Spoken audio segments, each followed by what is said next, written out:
everybody, thank you for watching. Today I'm going to be showing you guys my foundation routine that I do for a more day-to-day basis.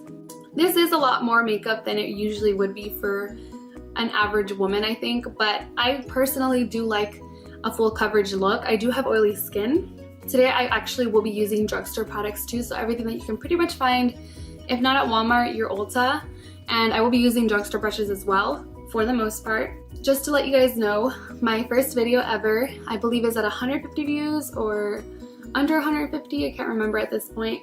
And I am so happy about that. Everyone has been so encouraging and supporting and nice, and I really do appreciate that. Also, if you guys have any requests or questions throughout the video, you can always leave those down below. I'm really good about answering those. And anything that I will be using will be listed down below as well. And as always, if you do like this video, please like, comment, and subscribe. Thank you and enjoy. So I'm going to be starting out using primer. This is the L'Oreal primer that I reviewed in my first video. And I'm going to be taking this on my fingertips and putting it all over my face. Next, I'm going in with foundation. I'm going to be using the L'Oreal Pro Matte and the Real Techniques blending sponge. The Real Techniques blending sponge is actually one of my favorites, and it's one of my favorite ways of applying foundation. I prefer a sponge over a brush. So I'm going to be applying this all over my face and on my forehead.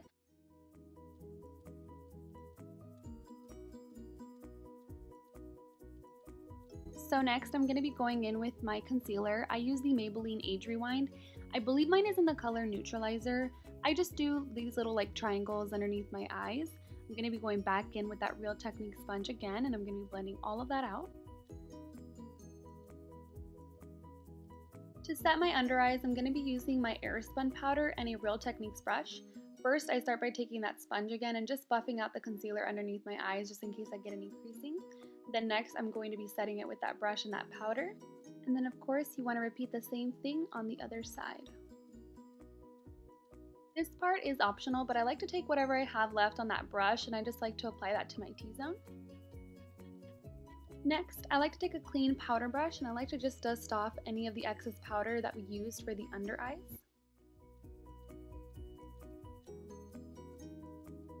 Next, I'm going to be bronzing. I'm going to be taking the Wet n Wild Contour Kit and a Real Techniques brush.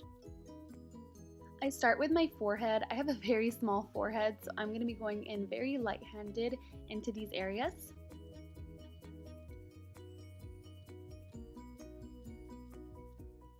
Next, I'm going to be going in on my cheekbones.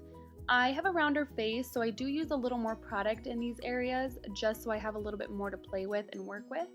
As you can see, I am applying this straight on the cheekbone and then I'm blending upward just to give myself a little bit more of a lifted look. Now I'm going to be going in with contour. I'm going to be using the exact same palette and a different Real Techniques brush. I'm going to be taking the same color. This time though, I'm going to be focusing the color a little bit closer to my ears, if that makes sense, and just blending backward but slightly upward, if that makes any sort of sense. You'll see it better in this clip where you see that I'm focusing it more on the back side, but I'm also trying to blend it upward as well.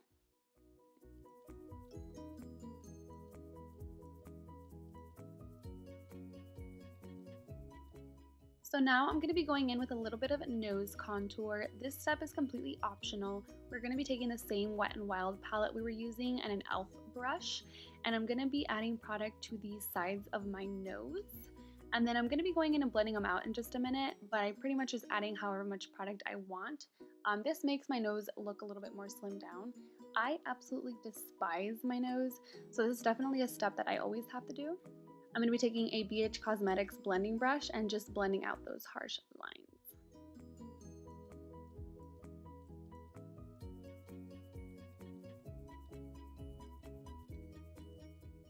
Alrighty, we are almost done. I'm going to be taking an Equal Tools flat brush and a NYX blush.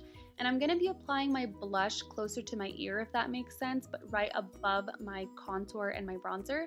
I have a round face like I mentioned before, so I feel like this makes my face look a little bit more slimmed down. This next step is optional, but I do recommend. I'm just taking a clean Equal Tools brush and I'm going to be buffing in all those powders and making sure that I don't look too powdery. Our last step is going to be highlighter. This is the first time I'm using this highlighter and I'm going to be using it with a Real Techniques brush. I go very light-handed on highlighter for an everyday look. I put it on the high points of my cheeks, my cupid's bow, and on my nose. Lastly, I'm going to be finishing my under eyes off camera, but this will be the finished look. Thank you so much for watching, and I hope you enjoyed it. I did enjoy filming this, and I'll see you guys in my next video.